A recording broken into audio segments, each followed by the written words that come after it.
Wysteria, energy, twister.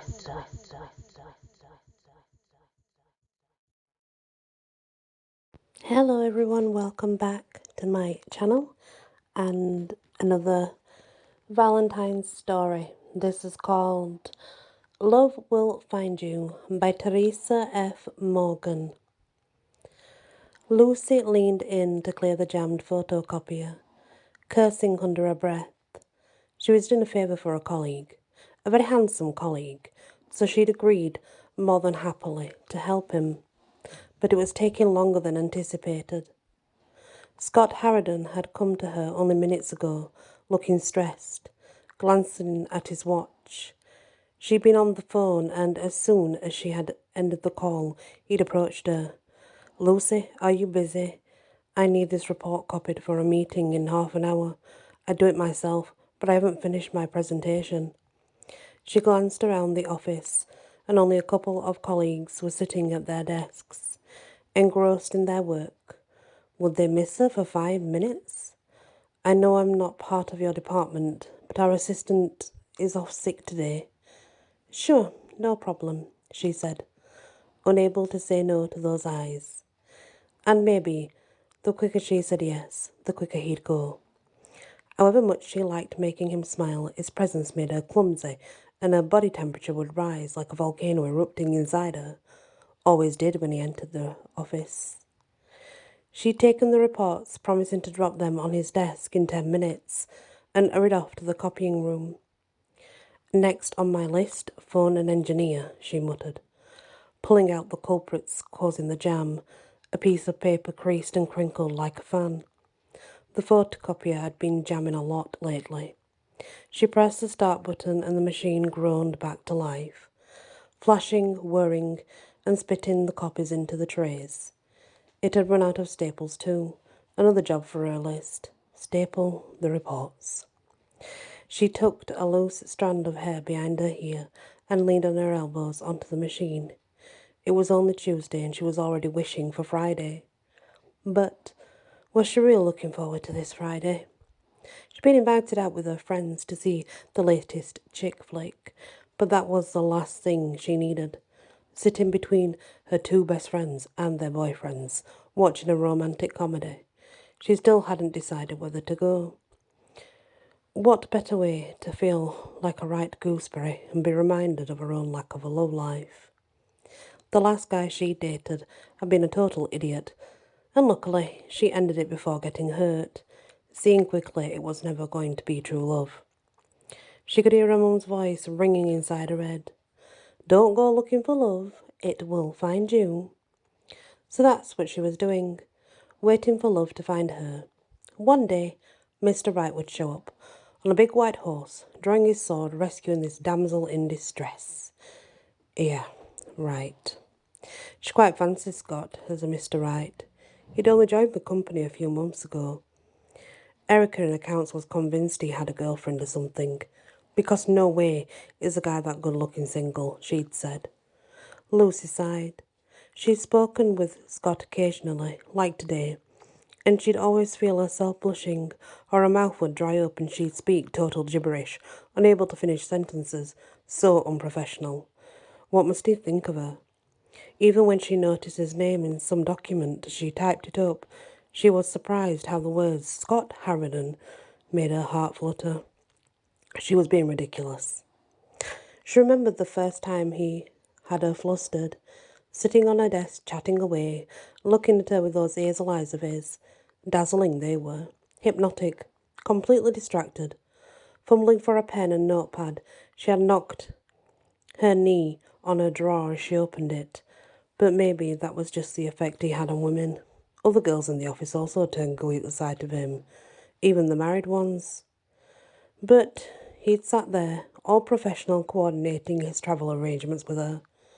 Some big conference, all the managers were attending in New York, and he was getting to go on the jolly too.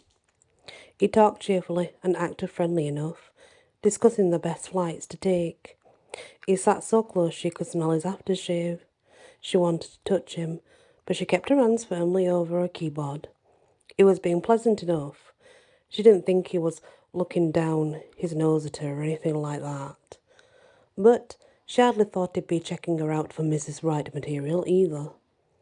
Nice guy, but probably knew he was drop-dead gorgeous. He just didn't act arrogant in the office. What was he like outside of work? In a pub, restaurant or cinema? She sighed. Probably had a different girl each weekend, swooning around him, like he'd even see Lucy Smith. The photocopier stopped, and at first she thought it had jammed again. Then she realised she'd been standing by the machine, daydreaming it had actually finished its job successfully. She would still make a call for an engineer. Hopefully they'll send a cute guy who'll come, the one that came in last time. He had a nice smile, but not as nice as Scott's. Oh, for pity's sake, Lucy, you're 23, get a grip. You're hardly spinster material yet. Listen to your mother. Love will find you. She sighed deeply and took all the copies out of the tray. The photocopier had collapsed the reports neatly, so all she had to do was get them back to the desk and staple them. She had them in time for Scott's meeting, and maybe he'd at least notice her efficiency. Walking down the corridor on autopilot, both arms laden with papers, and again worrying about the coming weekend, she backed through the double doors, and as she pushed, someone came through the other door, bumping into her, knocking the reports clean out of her arms. Oh no, she said, forgetting herself, cursing. Sheets of paper were strewn across the floor as she fumbled to pick them up. This is all I need, she mumbled in annoyance. Two large male hands scrabbled to help collect the papers. Sorry, it was my fault. Lucy looked up to see whom the two hands belonged to. Following the hands, the arms, the rolled-up sleeves, she looked directly into the eyes of Scott Harridan, his face inches away from hers. Oh no. She swallowed and looked back to the mess on the floor, shaking her head. It was probably my fault, she said, unable to look at him. No, I was in a rush. I should have seen you coming through the doors. Scott continued to help. Are these my reports? Yes, I'm sorry. The photocopier ran out of staples, then it kept jamming. You're babbling, Lucy. I'll sort them out if you're busy. I need them in about 15 minutes. I'm not busy, she lied. Look, I'll put the reports together, she smiled, trying to ignore the irrational thumping heartbeats. Where is your meeting? I'll run them straight up to you. Lucy had all the papers gathered in her arms as they rose to their feet. He still stood close. The scent of his aftershave triggered things inside of her, and she was embarrassed to think about them. Are you sure? Yeah, she shrugged and smiled, hoping he didn't look nervous. Silently she prayed her cheeks were not shining red hot, but they felt, and that her makeup had her covered. I'm in a large meeting room, top floor. It's called the Wentworth. That's it, Lucy. I owe you one. Lucy giggled. Yeah, buy me dinner or something. Where had that come from? I'm joking, sort of. Someone walked through the double doors saying hello as they stepped awkwardly around them. Lucy quickly broke the gaze, looking at papers, as Scott put his hands into his pockets. Right, well, I'll be getting on, she said. Turning on her heel, she pushed one of the doors, Scott holding it for her, and she nodded. The Wentworth, right? Then she walked fast towards her office, hoping it didn't look like she was running. Why did it have to be him, of all people? Why did I mention dinner? She arrived exasperated, dumping the papers on her desk. Most of the people she looked after were away from their desks. If no one pestered her in the next 5 minutes, she could do this. She let out a deep breath. With no time to lose, she separated and sorted the muddled papers, and as she completed each report, she stapled it, for fear it could get messed up again. She kept replaying her stupid dinner comment, and how Scott had reacted, horrified. He's certainly gone quiet. Had anyone else heard? Would Scott be gentlemanly enough to pretend he hadn't? Once all of the reports were stapled, she reclipped her hair and applied some lipstick, wanting to look her best, and then hurried up to the meeting room. Glancing at her watch, she saw she was a little early, but she knocked, just in case, before entering. There was only 3 people sitting at the oval table, but no Scott.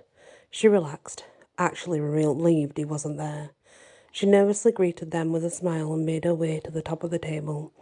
Seeing a notepad and pen, she grabbed a sheet and wrote, "Scott, here are your reports. Apologies for any delay. Lucy." She placed the note on top of the reports, feeling pleased that she looked resourceful, as all assistants should do, and left the room as more attendees filtered in. She had mixed feelings about not bumping into Scott, but reminded herself it was probably for the best. She'd only turn into a blithering mess again. Settled back at her desk, Lucy started through her in tray. She frowned at a pink sheet of paper tucked underneath the papers in her tray. She swallowed, reading the handwritten message twice to make sure, and smiled very excitedly. "Can you make Friday 7:30 p.m.? I'll pick you up. Scott." She would always remember the smiley face he'd drawn at the bottom of the note.